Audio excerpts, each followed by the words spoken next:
Well, the theme that runs throughout the book of Proverbs is found in Proverbs 9:10, where it says, "The fear of the Lord is the beginning of wisdom, and the knowledge of the Holy One is insight." If we're going to be wise, if we're going to be able to apply knowledge in our lives and know how God's world works, we need to start by knowing God. We need to start by knowing who he is. We need to start by understanding that he's the foundation of all things. He's the creator of all things, that all things rest on him, all things center on him. And a big part of being wise in living our lives in an orderly way in the world is recognizing that there is a sacred order to things. That God's at the center, he's the foundation, and then wisdom works to build on earth as it is in heaven. And then if we're wise people who build according to God's order for the world, according to God's order for our families and for our work, then that'll create greater stability here as we build order that reflects the true sacred order that's underneath all things. And so we just need to go and learn that God has made the world a certain way and then order our lives around that way, not try to change that way. I think one of the key areas that we need to become wise in is God's purpose and his design behind the work that we do. And this is whether we're paid for our work through our jobs and careers or not paid for our work through things like parenting and serving the community, serving the church. God has a design for work. There's a sacred order for work, and the wise will learn that order and then conform themselves to it. I think a lost doctrine in the church, at least among the circles that I was in for a long time, was the doctrine of vocation or the doctrine of work. There wasn't much teaching on what work is even for. And I spent a lot of time around a number of people who thought that if you're going to give your life to the Lord full time, then the only holy work you could do is full-time Christian ministry. So the holy work, the one true calling, was the call to the pastorate, the call to some kind of ministry, the call to be a missionary. And there was kind of this idea that all other work wasn't quite as holy. It wasn't quite as important. That there were the varsity Christians who became the pastors and the missionaries, and then everybody else is kind of JV, and you do your work, and your work basically exists so you can tithe and fund all of the real work. And there, people would carry almost like a low-grade guilt all the time, like, oh man, I was called to follow the Lord with my life, but here I am working this secular job. Feeling like there was something wrong with that, like that was insufficient, like that wasn't really holy work, like somehow it was selling out and just living for a buck when they should have done the real holy work that's out there. And so there's this idea that the true calling and the only holy work that there is the work of the ministry, while all other work is basically a second-tier job at best. And I've definitely seen less of that recently. In fact, once in a while I kind of have to make the other argument where I'm like, hey, being a pastor is a real job too. Like, this is okay. This is holy too. But I do think there's a big gap in our understanding of how God made the world and what work is supposed to be. And so in Proverbs chapter 6, where we'll actually be for a couple straight weeks, there's a list of some of the foolish people who oppose God's order for the world. People who tear down instead of build, and as a result, they just spend their lives bearing bad fruit. And at the beginning of Proverbs 6, which we won't get into today, he describes the person who becomes surety for his neighbor, basically somebody who pursues easy money without working for it. And then in Proverbs 6:6, he points out the sluggard or the lazy person. So Proverbs 6, starting in verse 6, he says, "Go to the ant, O sluggard, consider her ways and be wise. Without having any chief, officer, or ruler, she prepares her bread in summer and gathers her food in harvest. How long will you lie there, O sluggard? When will you arise from your sleep? A little sleep, a little slumber, a little folding of the hands to rest, and poverty will come upon you like a robber and want like an armed man." So Solomon does here what he often does. He looks at the natural world and he draws wisdom from it. And in verse 6, he talks to the sluggard, to the lazy person, and he says, come over here and look at this colony of ants and learn some wisdom from it. What wisdom does he pull from it?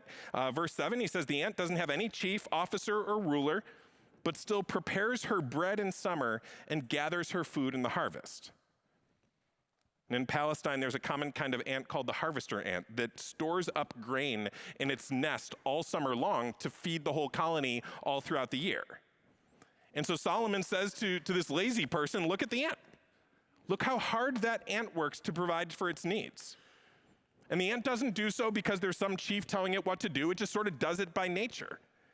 It doesn't have someone on the outside organizing all of its work. There's no chief, but it gets up and goes. It gets up and gets stuff done all day long. And he says, so wise people like the ant don't need someone to tell them to work.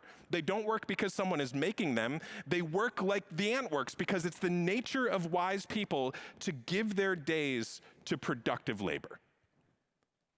Now, we won't get into it today, but wise people also rest as well.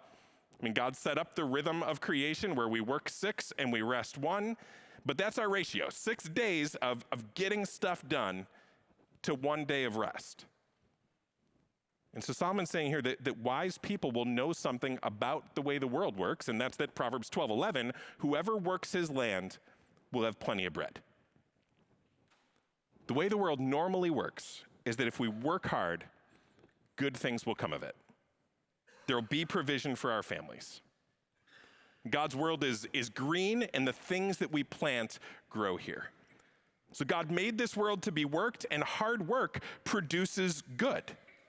And to really understand how it works, knowing the story of how it all started is essential. And so back in Genesis, the book of the beginnings, we have the beginning of work. In Genesis chapter 2, verse 7, God has made everything. And then it says in verse 7, the Lord God formed the man of dust from the ground and breathed into his nostrils the breath of life, and the man became a living creature. So God creates the world, and then shortly he goes out and just starts getting his hands dirty, if you will. He starts working in the dirt, working in the dust to form a man. At the very beginning of the Bible, we see God working, and he's working to make something come of the ground that he made. That work was being done by God before there was ever sin in creation, and so work is not the result of sin, it's not a penalty for sin. And if we see a holy God working the ground, he's not doing that because he got in trouble. That's not some kind of sentence. He's doing that because it's good. Otherwise, God wouldn't do it. And so at the very beginning of the Bible, the first worker is the Lord. We see him working for 6 days. He's creative. He delights in the work that he does. He works and he calls it good day after day after day. And so there's something fundamentally good about work. It's not a result of sin. And then right away in Genesis chapter 2, verse 8, it says, the Lord God planted a garden in Eden in the east, and there he put the man whom he had formed. So God's created everything, and now he orders part of his creation into this garden. He's not creating out of nothing here. He already created all things out of nothing, speaking his word, speaking everything into existence. But now he takes sort of the chaos paradise wilderness, and he creates some order in the heart of it. And he plants a garden in the east, in Eden, and he puts man into that garden. And then Genesis 2:15, it says, the Lord God took the man and put him in the garden of Eden to work it and keep it. Now this is before there was any sin. This is before the serpent came in. This is before they were tempted. This is before they fell. God made people to work in his garden in paradise. And that's our ideal state. That's the ideal life for us. That's what we were made for. We were given good work to do. And so work by itself is a good thing. You know, sometimes we think that if Adam and Eve hadn't fallen into sin, if the world hadn't fallen, then life would be free from work. We would basically live a life where we spend 7 days on the beach and rest and just sort of enjoy the beauty of creation. But from the very beginning, God set up the rhythm of work 6 and rest 1. There would be work happening even if sin hadn't come into the world. This would have been a world with a lot of work going on, where creation was continually being subdued, where the chaos wilderness was turned into paradise garden, where economies would be formed, new products would be developed from the world that God had made, technology would be created, divers would find pearls, gold would be mined, children would be raised, and all of that takes hard work. So God had designed right into the nature of humanity for us to go and do productive labor. So work is not part of the curse. We weren't designed to just sit on the beach all the time. We were designed to do that 1 out of 7. And then the rest of the time, we were designed to go and do productive, fruitful things. And so when you clock in at your job in the morning, don't quietly curse Adam in your heart. Like, it is not his fault you have to go to work. It's his fault your work stinks. But work by itself is not his fault. Work is God's design. Work is good. And we know this because when Jesus came, he came working. He didn't only do miracles, but he started out as a carpenter. He took God's creation and he brought order to it. He built things. But the truth is, jobs are a problem. Like our jobs are awful at times. And that's because when Adam and Eve fell, some of the punishment that came into creation was that the work that they were given to do was cursed. The work itself was still good, but it had this curse attached to it. And so in Genesis 3:16, when the penalty for sin is being handed out, it says, "To the woman God said, I will surely multiply your pain in childbearing. In pain you shall bring forth children," and that bring forth is rear children. "Your desire shall be for your husband, and he shall rule over you." And to Adam he said, "Because you've listened to the voice of your wife and have eaten of the tree of which I commanded you, you shall not eat of it. Cursed is the ground because of you. In pain you shall eat it all the days of your life. Thorns and thistles it shall bring forth for you, and you shall eat the plants of the field. By the sweat of your face you shall eat bread till you return to the ground, for out of it you were taken, for you are dust, and to dust you shall return." So as a result of sin, child rearing and the good work that is becomes difficult. Adam's job becomes hard. Now there are thorns. There's this perfect creation, but it's all laced and cursed with thorns now. The command now is not just dress and keep the garden and work the ground. It's do all of that, but understand that the ground is going to fight back at you. And just like Adam fought back against God by disobeying God at the beginning, God causes the ground now to fight back against Adam and disobey him. Work becomes hard and painful and full of thorns. Eve's work of child rearing becomes hard. Work is good, but it's been tainted with a curse and laced with thorns. So that's why your job stinks. And that's why when you plant your lawn, it fights back at you with weeds and clover and creeping Charlie. This is why when you build your house, there's radon that seeps in and the materials decay and the cement didn't set the right way. This is why when you open your business, you feel like you're fighting the hostile government and customers who are prone to suing you. It's why when you clean that office building where slobs work, you'll be doing it again next week, again and again and again. It becomes very futile in the labor that you do. It's why you're repairing cars that rust and keep falling apart. You're raising kids that don't always respond perfectly to your correction. The ground fights back. But work by itself is good. Jobs are hard because of that curse, but they're noble by design. And this is true of nearly every job. I mean, there are some jobs that are dishonest that Christians shouldn't do. Obviously, there are jobs that are illegal, jobs that do harm. Like, you shouldn't think, well, I can do any good endeavor, so maybe I'll sell crack. Like, no, like that's bad. That harms people. That's not legitimate work. We shouldn't be involved in any kind of shady practices or dishonest sales work. If the job is immoral, then we shouldn't do it. But if the job is moral, it has dignity. And this is whether it's considered menial or important by the world around us. It doesn't really matter. Work that produces something good has an inherent dignity to it, and we should all work. And we should all work very hard. Now keep in mind that the Proverbs says that we should be diligent and that diligence produces wealth, but keep in mind that money is not the only form of wealth and actually shouldn't be the ultimate thing that Christians are after anyway. And so a lot of our work doesn't produce financial wealth. Sometimes our work produces godly kids. Sometimes our work produces church community. Sometimes our work produces a neighborhood where the neighbors know and love each other more. There are all kinds of products of the hard work. It also takes a lot of work to maintain a healthy walk with Jesus. I mean, we get up and we read our Bibles when we don't feel like it. We stay in Christian community when it's hard. We do those things for the long haul, and that usually does produce good. It produces a well-ordered heart and life in the long term.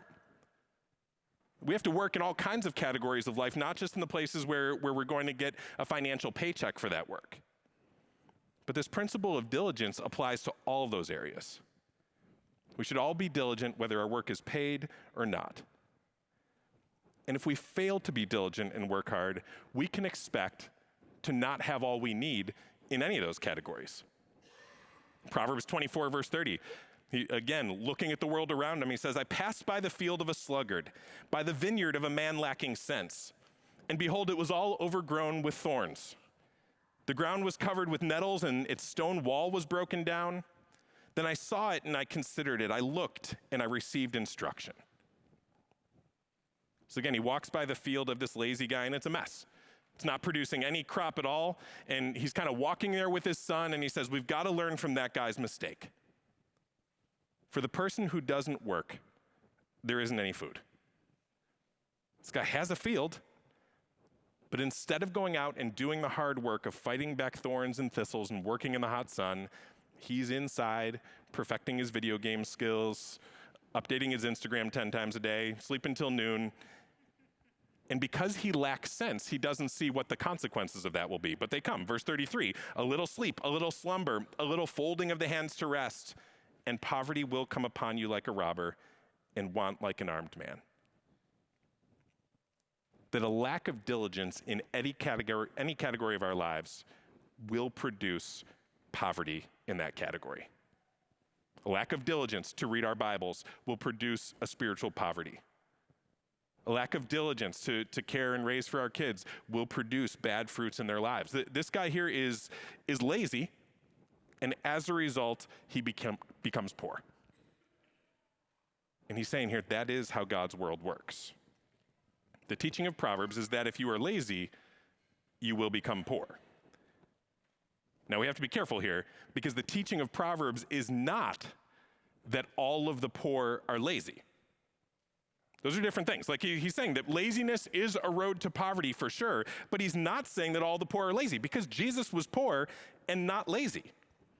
I mean, there are lots of other things that can make you poor besides laziness. And some of those things are good things. I mean, you can be really generous in your giving to meet needs around you, and it'll mean that you have less money. I mean, Christians should be people who give generously to push back darkness in all kinds of ways, where we give to our church, we give to meet needs in our community, and usually that means that we have less than we would have had we not given that away. We give until we feel it. It means that our lives are not all they could be if we hadn't given so much. And so there are good reasons that people become more poor. Laziness isn't the only reason people become poor. There are good and non-sinful ways to become poorer. But laziness is one sure road to poverty. And then diligence, hard, smart work, will also usually produce an abundance. Proverbs 10 verse 4 says, a slack hand causes poverty, but the hand of the diligent makes rich. And now again, if you're engaged here, you're immediately thinking of some of the exceptions, because there are very rich, very lazy people who never worked a day in their lives. And we know about the famous trust fund kids who have just had everything handed to them their whole lives, very lazy, all they do, it seems, is party, but they stay very, very rich. So we know that there are some exceptions. We probably also know some people who are very hard workers but fall on hard times. Their industry goes away, they lose their jobs. I mean, look at all the people in our community who in the 90s had served and worked hard at Kodak for all of those years, and then digital pictures come along and the industry just starts to disappear. It wasn't their fault. It wasn't because they were lazy. I mean, people can go out and work really hard and get sued in a frivolous lawsuit and go broke. They can get hit with gigantic medical bills, and as a result of that, they never recover financially. So we know there are exceptions, but remember that Proverbs speak in generalities. We have this general teaching in Proverbs that the way that the world normally works is that if you're lazy, you'll go broke. If you don't work, you can expect the results of not working. And that laziness doesn't only cause problems for us as individuals, it's a problem for the whole community. Proverbs 10:5 says, he who gathers in summer is a prudent son, but he who sleeps in harvest is a son who brings shame. She says, there's the dad who's ashamed of his lazy son. And that's because someone who isn't diligent ends up being a drag on everybody else. We're all called to do something productive with our time, and that doesn't only affect us. If we don't do that, we end up having others do productive things for us. And when we could work, but we don't, that is a shameful thing. And now again, in our church, there are plenty of people I know who legitimately can't work. And the Bible calls us to bear one another's burdens and so fulfill the law of Christ. It's not a shameful thing when you can't do these things. There are times in life where you can't pull your own weight and you need the help of the community, and don't be afraid to ask. We want to be a church where we care for our members, that our members do not starve, where if you fall on hard times, you're cared for by the others. That's what a community is. That's what a church does. We're happy to do those things to help you. So don't be ashamed to ask if you fall on those hard times. There are people who genuinely need it. And honestly, we do this quietly behind the scenes all the time. It's kind of a non-negotiable for us that if you're part of this church, we make sure that those who are legitimately in need and legitimately falling on hard times will have the basic necessities of life met. So there's no shame in asking for help. But what the shame is to be a drag on a community because you lack diligence. If you have need because something bad happened to you, you're not being a drag on the community. It's our blessing to help you. It's a good thing that we get to help you with that. But if we lack diligence, if we don't contribute, if we don't work all that we can, then that ends up being a shameful thing. I mean, because all of us, when we're in any kind of community, whether it's a church community or the broader community, we all consume some resources in every community that we're part of. And the Bible teaches us to be people who contribute at least as much as we consume whenever we can. We're supposed to be, as Christians, dependable contributors. And when we're not dependable and we don't contribute, it frustrates everyone. Proverbs 10:26 says, like vinegar to the teeth and smoke to the eyes, so is the sluggard to those who send him. You've probably sat around a campfire when the wind shifts and blows all the smoke into your eyes, and it frustrates you. You have to get up, you have to move away from it. And he says that's what a lazy person is like. They're like smoke in the eyes. And Christians are supposed to be, whenever we can, reliable contributors to our communities. And that's whether in our family or society or church community. But when we become people who are only consumers, or who try to work the system so we put in as little as possible and get out as much as possible, we end up being like smoke in the eyes. I think this can happen sometimes at church where people will come and make demands of the church but don't put in the amount of service that it would require everyone to put in to be able to meet those demands for everybody. So for example, I want to be part of a church where I can rely on people to volunteer to teach my kids' classes. But I don't want to be a reliable volunteer in some other part of church. It's not one for one. It's not that everybody who has kids in the classes has to teach in the classes, but we're reliant on volunteers to run those classes and teach those classes and do work. And are we all volunteering in different ways so that if everybody was living the way we live, the church could be healthy and do all the things that need to be done? Sometimes we say, I want to hear teaching, I want to worship, I want to receive counseling, I want this to be a place where I can invite friends, I want this to be a church that sends missionaries out and community is formed and more churches are planted, but I don't want to give or serve to make that happen. Or I want this to be a church where I'm loved and served and have people think about me and sacrifice their time for me, but I don't want to be the person who loves and serves others and thinks about them and sacrifices my time for them. It's really all the same principle. We're part of a community that we're called to build together. And it's a shameful thing to consume more than you give when you don't have to. And also, we have to remember that laziness doesn't always look the same. It doesn't always look like the guy who sleeps 12 hours a day and then wakes up and hits the hammock. That's one form of laziness, but that's not every form. I mean, Proverbs does say that form exists. Proverbs 16:14 says, as a door turns on its hinges, so does a sluggard in his bed. So the door just kind of hangs there and swings back and forth and creaks, but never really goes anywhere. And some lazy people just lay around and aren't going anywhere and don't do anything.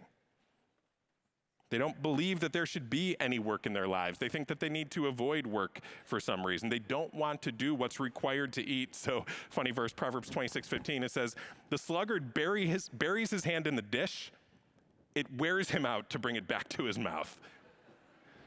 I put my hand all the way down in the Doritos, and now I got to bring it all the way back up to my mouth. Like he's like, this minimum labor he won't even do. He wants to eat, but he doesn't want to do the thing that you have to do to eat, which is work.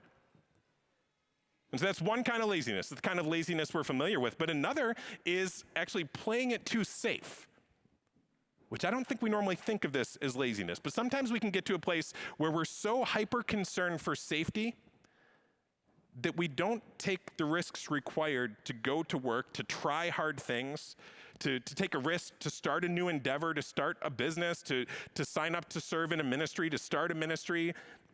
We just want to protect ourselves. So sometimes we'll protect our energy too much.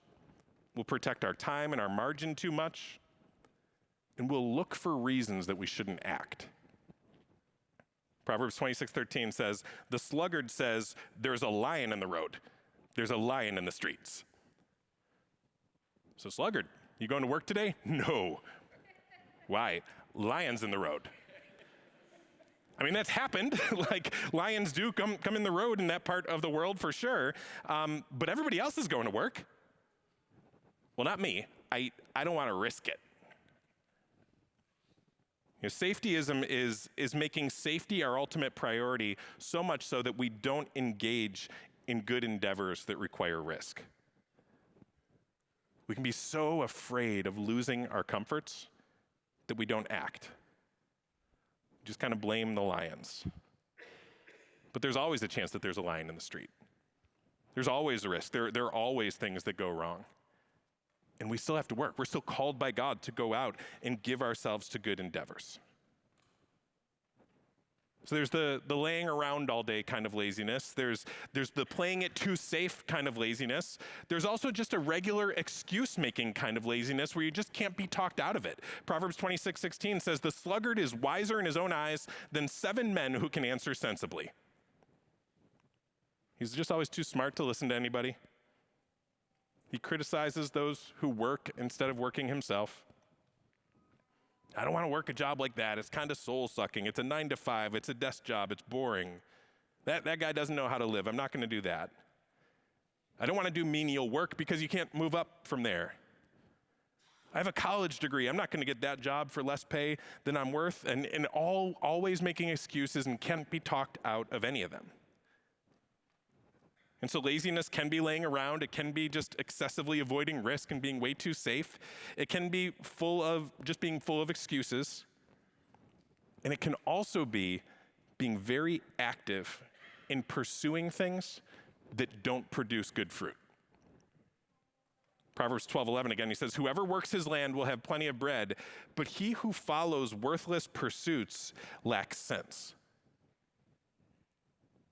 This is like the subtlest way, I think, for us to be lazy, which is to work a lot on the less important, less fruitful things.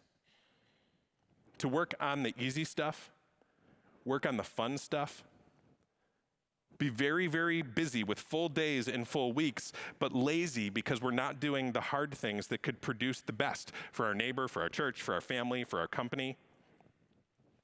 I once worked at a place where they had the most diligent groundskeeper, like who would work all day long, long hours. You went in early, he was the first one there. If you were leaving late, he was still there working on stuff. But he was just bad at prioritizing. And I remember there was a big rainstorm, water just gushing through the ceiling in the lobby of this place. And he was there, but he was actually painting the ceiling of a closet and the whole other side of the building where nothing was leaking through. So working all day long, but the main thing that was the most disruptive and the hardest to deal with wasn't being touched. And so sometimes we can just get really busy doing lots of things that end up being just the easy pursuits instead of the hard and important things that we have to do. But normally, the way the world works is there is plenty of bread for those who work hard at the right things. We can be confident that God made the world to be worked, and when we go out and do work, we can expect God's blessing, and we can expect increase normally.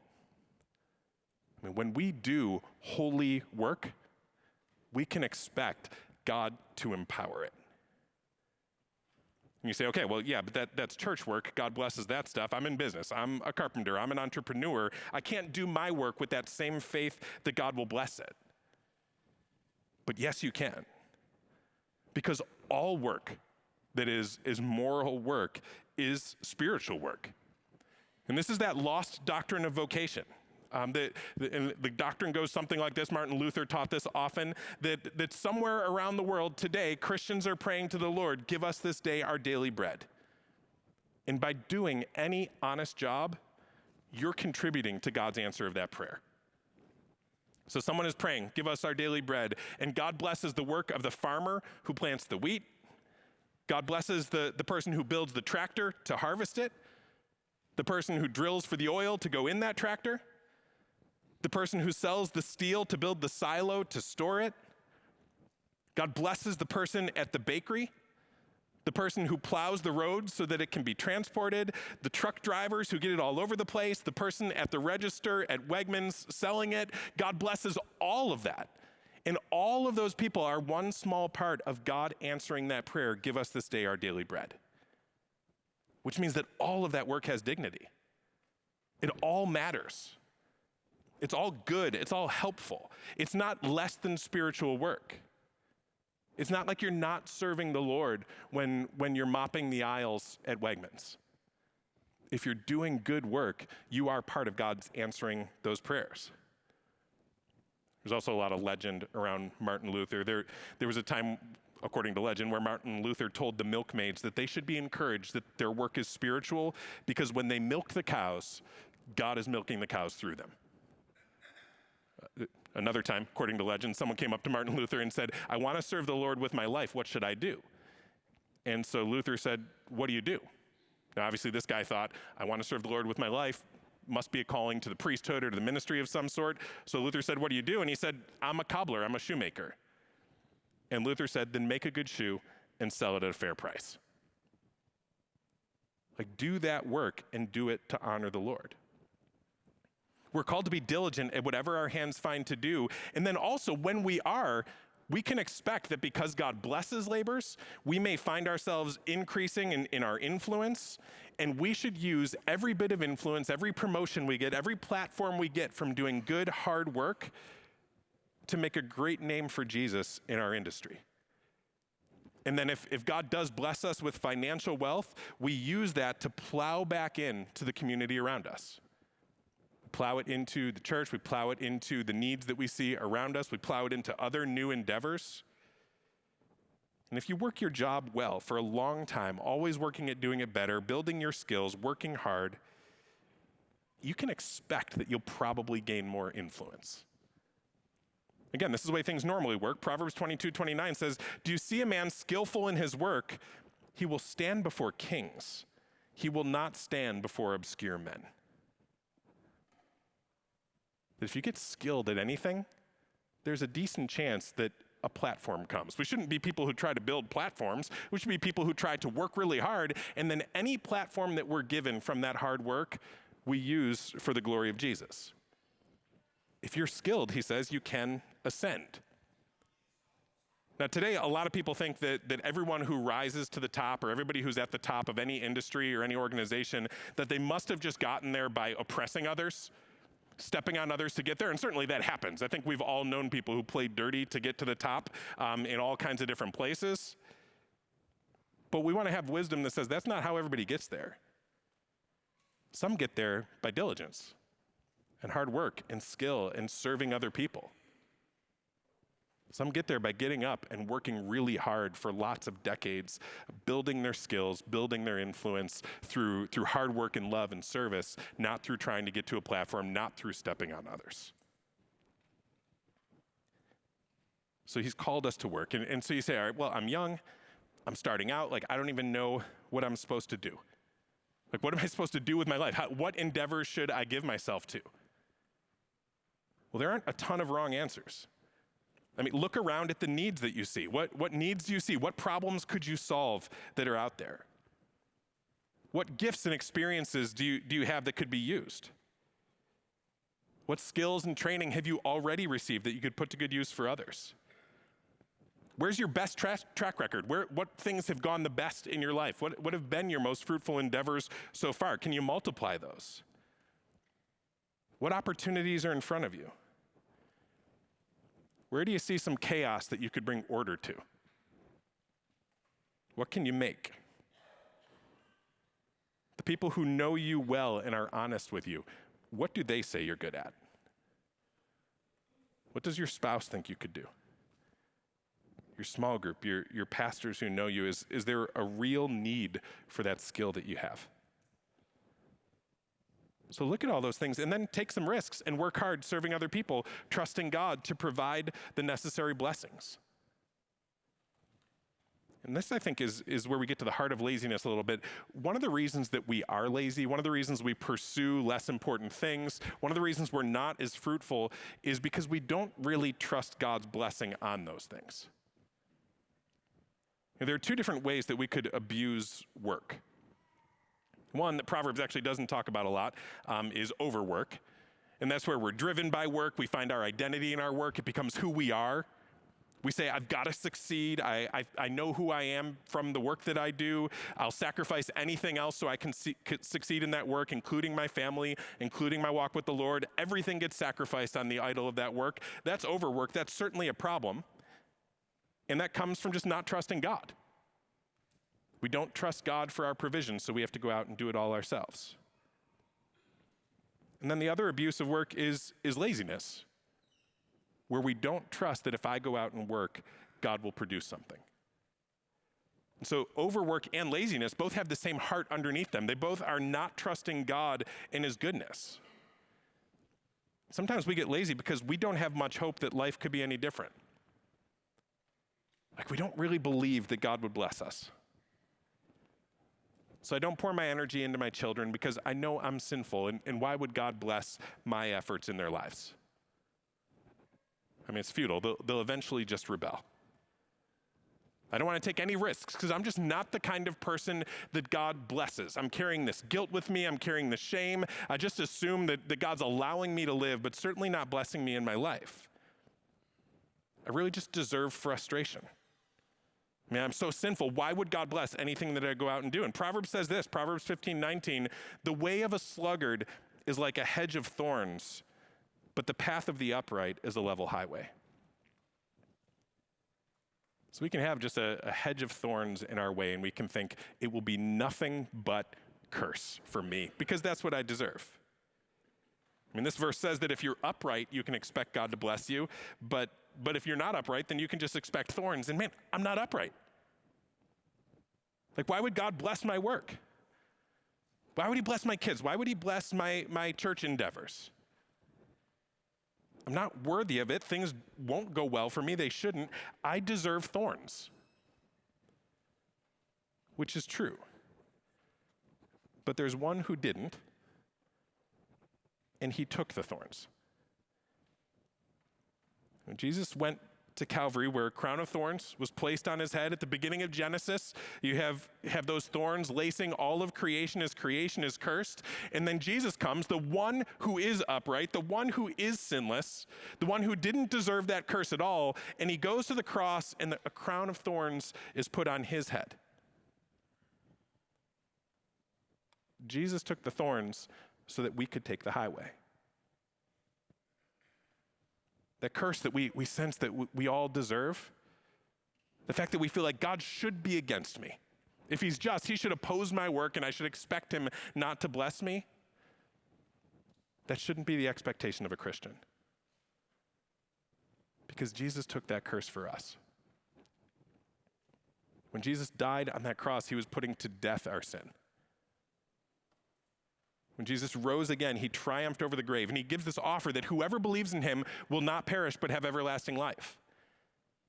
And so if you're willing to turn from sin and unbelief and turn to believe in him and believe that he died for you, believe that he was buried and that he rose again, believe that he took the curse that you deserve, then for you, in that moment that you believe, he makes this great exchange. He takes the thorns that you deserve,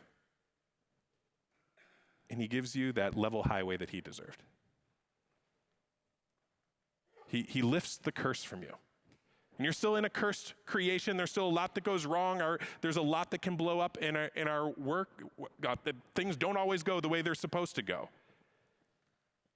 But we can live with confidence in his blessing and provision. And we can live with the sense that God is for us, not against us. Because that means that we can go out and try things. We can take some risks. We can do some things that might blow up in our face, because one thing we can't ever lose is having God right there for us.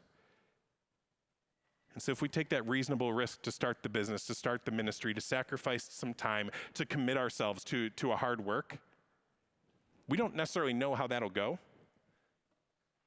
But one thing that we do know as Christians is that there is no future for us that doesn't have Jesus right there with us in it. And so if that's the case, what good endeavors can we give ourselves to this week?